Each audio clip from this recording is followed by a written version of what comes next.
జ్ఞాన సరస్సు దేవాలయంలో 14వ వార్షికోత్సవం పురస్కరించుకొని శుక్రవారం నాడు వేదమూర్తులైన బ్రాహ్మణులచే శాస్త్రోక్తంగా నవగ్రహ హోమ పూజలు, మహాసరస్వతి దేవికి విద్యార్థులచే అభిషేకాలు శాస్త్రోక్తంగా జరిగాయి. ఆలయ ప్రధాన అర్చకులు పివి నవీన్ కుమార్ శర్మ మాట్లాడుతూ మాఘమాసం పాడ్యం నుండి శ్యామలాదేవి నవరాత్రుల వైభవంగా జరుగుతున్నాయని, ఆదివారం నాడు జరిగి వసంత పంచమి వేడుకల్లో భాగంగా 2వ రోజు అమ్మవారి కృప కటాక్షలు పొందుటకు శ్రీ నవగ్రహ హోమాలు మిడదొడ్డి పాండురంగయ్య వరలక్ష్మి దంపతులచే నిర్వహించారు. నార్గణులకు చెందిన గీతాంజలి ఉన్నత పాఠశాల విద్యార్థులు, గగ్గలపల్లి జిల్లా పరిషత్ ఉన్నత పాఠశాలకు చెందిన విద్యార్థులు అధిక సంఖ్యలో పాల్గొని మహాసరస్వతి దేవికి అమ్మవారికి పంచామృత అభిషేకాలు భక్తి శ్రద్ధలతో నిర్వహించారు. కార్యక్రమంలో ఆలయ సహార్చకులు రవిశర్మ, ఆలయ అధ్యక్షులు ఆకారపు విశ్వనాథం, ప్రధాన కార్యదర్శి ఎల్మే ఈశ్వరయ్య, సభ్యులు మిడ్డతోటి శివశంకర్, బాలస్వామి, రవి, కన్యమ్మ, వివిధ ప్రాంతాలకు చెందిన భక్తులు, విద్యార్థులు అధిక సంఖ్యలో పాల్గొన్నారు.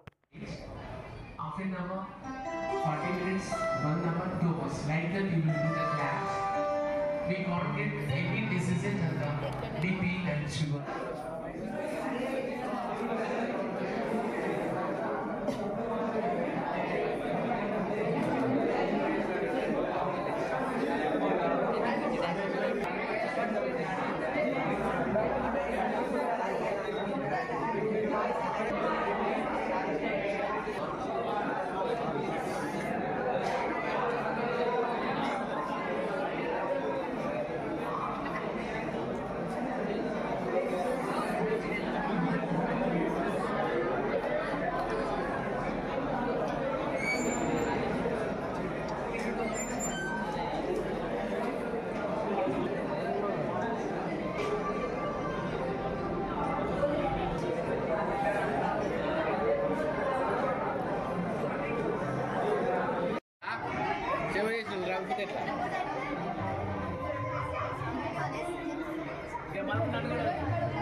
Saya